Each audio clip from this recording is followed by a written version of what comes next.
En este primer problema tenemos que determinar el interior, la adherencia y la frontera de un conjunto y concluir si es abierto, cerrado, acotado, compacto o no. Entonces el primer conjunto es este que tenemos acá, definido como el conjunto A de los puntos X, Y pertenecientes a R2, tales que se cumplan estas condiciones. Que los Y sean mayores o iguales que 0 y a la vez que los Y sean menores estrictos que E a la X. Entonces mi primera recomendación es que siempre escribamos las restricciones por separado, ya que eso nos va a ayudar a tener una idea de cómo es el esbozo o el dibujo de nuestro conjunto, que en este caso es el que aparece acá. Por abajo tenemos que está la recta y igual 0, y la restricción nos dice que los y tienen que ser mayores o iguales que 0, o sea, que esa recta es de aquí para arriba, y pueden estar por sobre, o sea, los puntos del conjunto pueden estar por sobre esta recta y también por arriba.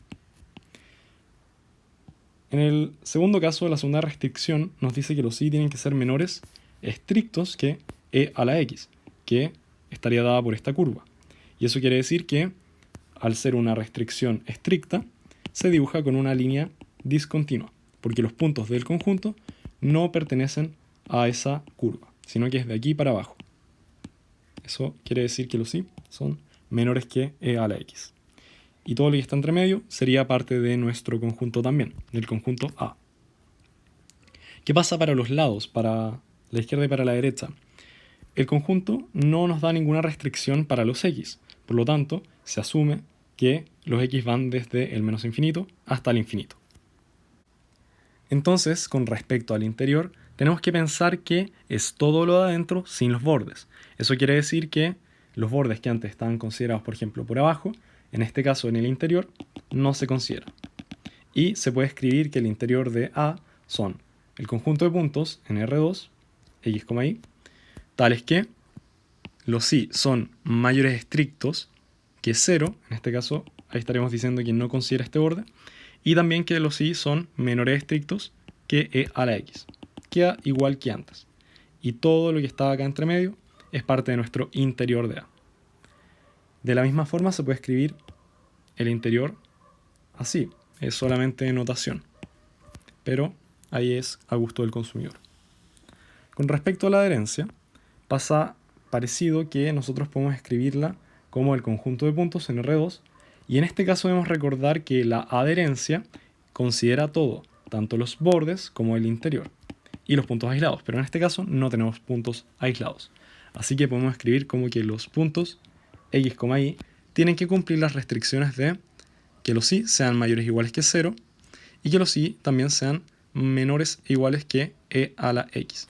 Y ahí estaríamos considerando los bordes y también lo que está entre medio. Aquí también está otra forma de escribir lo mismo. Y con respecto a la frontera, tenemos que recordar que son solo los bordes, nada de lo de adentro. Y por esta razón tenemos que empezar a ocupar igualdades. O sea, ya no podemos ocupar desigualdades. Y esto nos lleva a que también estas fronteras tenemos que unirlas de alguna forma para meterlos en este saco que llamamos frontera. Y de forma más completa, tenemos que escribir desde dónde hasta dónde se mueven estos bordes, estos límites. Entonces, en primer lugar, tendríamos que una frontera, la de abajo, o un borde, sería y igual 0, con x desde menos infinito hasta más infinito, en unión con el borde de arriba, que sería y igual e a la x. Y en este caso, los x se mueven desde menos infinito hasta más infinito. Esta sería la forma más completa de definir la frontera. Sin embargo, como en el conjunto original no nos dicen un límite específico para los x, podemos asumir que van desde menos infinito hasta más infinito, entonces lo puedo igual dejar así. Sin embargo, si tuviéramos un conjunto en que se definen límites para los x, por ejemplo que vayan desde menos 2 hasta 2, ahí sí que habría que especificarlo muy bien en la frontera. Y esto en resumen, tenemos el conjunto A, el interior de A, la adherencia de A y la frontera de A. Y bueno, esta es la forma más completa de escribirlo, pero como está escrito arriba lo voy a borrar. Entonces, ¿cuáles son estas conclusiones? ¿Será abierto o no será abierto? Sabemos que será abierto si se cumple esta condición que dice que para todo x perteneciente a A, existe un radio mayor que 0 tal que la bola centrada en X con ese radio está incluida en A. En términos simples, podemos ocupar este teorema que dice que si A es abierto, si, A es abierto si y solo si se cumple que el interior de A es igual a A. Sin embargo, si nosotros vemos cómo está dado cada uno de estos elementos, el conjunto A no es igual al interior, porque en el conjunto original tenemos que los i pueden ser mayores o iguales que 0. Sin embargo, en el interior esto no ocurre, ya que los i tienen que ser mayores estrictos que 0. Por lo tanto, no son iguales el interior y A, y por lo tanto la respuesta es no es abierto. No abierto. Luego, ¿es cerrado o no el conjunto? La manera más simple de verlo es que A va a ser cerrado si y solo si la adherencia es igual a A. Y en este caso, tampoco se cumple, ya que el conjunto A establece que los i tienen que ser menores estrictos que x, o sea, que e elevado a la x.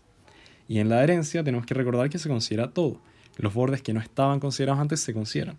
Por lo tanto, no puede ser igual. Y la respuesta es que no es abierto. Que no es cerrado. Entonces el conjunto no es ni abierto ni cerrado. Luego, en tercer lugar, ¿es acotado o no? Sabemos que será acotado si existe algún radio para alguna bola, tal que ese conjunto esté contenido por esa bola. ¿Qué quiere decir esto en términos simples? Que si nosotros tenemos una bola centrada en el origen, con un radio R, pueda contener a nuestro conjunto dentro de esa bola. Sin embargo, tenemos que recordar que, tal y como está definido nuestro conjunto, no se establece ningún límite para los x.